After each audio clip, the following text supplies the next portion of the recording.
فرح خان اور احسن جمیل گجر کی مشکلات میں مزید اضافہ۔ نیب لاہور نے دونوں کے خلاف جاری تحقیقات میں مختلف اداروں کو 100 سے زائد خطوط ارسال کر دیے ہیں۔ سما کے نمائندے ارشد علی ہمارے ساتھ موجود ہیں۔ جی ارشد علی، اس خبر کی تفصیل بتائیے۔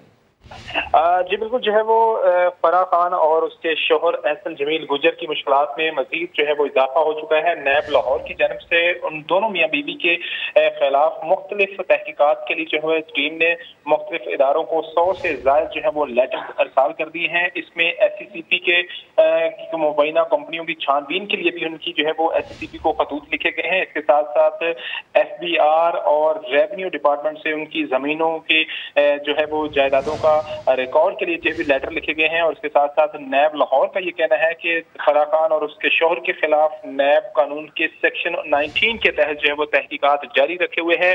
مختلف محکموں کو جو ہے یہ خط ارسال کر دیے گئے ہیں اور ان سے فرح خان اور احسن جمیل گجر کے مختلف جو ریکارڈ ہیں، ان کے نام پہ جائیدادیں ہیں، وہ جو ہے وہ ان سے ریکارڈ مانگا گیا ہے۔ جی ٹھیک ہے، ساتھ ہی رہیے گا ارشد علی، اور ہیڈ آف سما انویسٹیگیشن یونٹ زاہد گشکوری صاحب ہمارے ساتھ موجود ہیں۔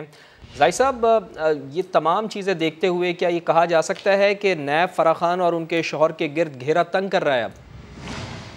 جی بالکل، گھیرا نہ صرف تنگ کر رہا ہے بلکہ فرح خان سے جو جڑے لوگ ہیں، بالخصوص تھوڑی دیر پہلے ایک کریڈیبل سورسز سے میرے پاس انفارمیشن آئی ہے، ان کی بہن جو ہیں ان کا بھی ڈیٹیلز انہوں نے مانگی ہیں۔ بالخصوص شیخو پورہ میں انہوں نے کچھ عرصہ پہلے وہاں پر زمینیں بیچی ہیں جن کی مالیت 1.5 کروڑ سے زیادہ بتائی جا رہی ہے۔ یہ تفصیلات انہوں نے مانگی ہیں۔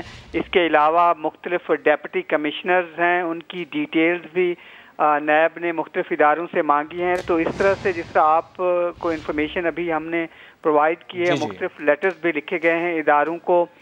اس کے بعد جو طلبی کا پروسیس ہے وہ شروع ہوگا۔ تو یہ بات سامنے آ رہی ہے کہ بہت سارے لوگوں کو بہت جلد نیب کی طرف سے سمن کیا جا سکتا ہے، جیسے جیسے یہ معلومات نیب کو حاصل ہو رہی ہے۔ اچھا، کچھ اس طرح کی بھی اطلاعات آ رہی تھیں زاہد صاحب کہ فرح خان اور ان کے شوہر واپس بھی آ رہے ہیں پاکستان، کیا ان حالات میں وہ واپس آ سکتے ہیں؟ اطلاعات ہیں آپ کے پاس؟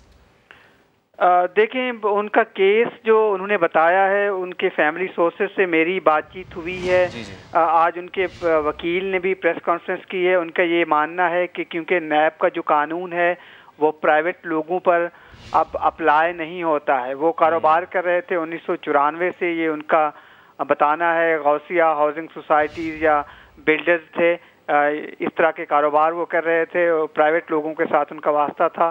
اس لیے ان کا کیس جو ہے وہ اسٹرانگ کیس بنتا ہے، نیب میں کانٹیسٹ کرنا چاہیے ان کو، اور وہ واپس آنا چاہیں گے۔ لیکن ایک بات جو ادارے بتاتے ہیں، جس طرح نیب لاہور ہے یا مختلف ایف آئی اے کے لوگ یا کچھ ادارے تحقیقات کر رہی ہیں ان اشخاص کی، اس سے لگتا ہے کہ جو پبلک ایکسچیکر ہے بظاہر اس کا نقصان ہوا ہے، تو یہ کیس اسٹرانگ ہے اس نوعیت میں۔ اب دیکھنا یہ ہوگا کہ وہ اپنا کیس کس طرح سے پلیڈ کرتے ہیں، واپس آنا چاہیں گے۔ میں نے تو ان دونوں سے رابطہ کیا، ان لوگوں کی طرف سے ابھی یہ واضح اشارے نہیں ہیں کہ وہ واپس آنا چاہیں گے اور اس انویسٹیگیشن کو فیس کریں گے۔ بہت شکریہ۔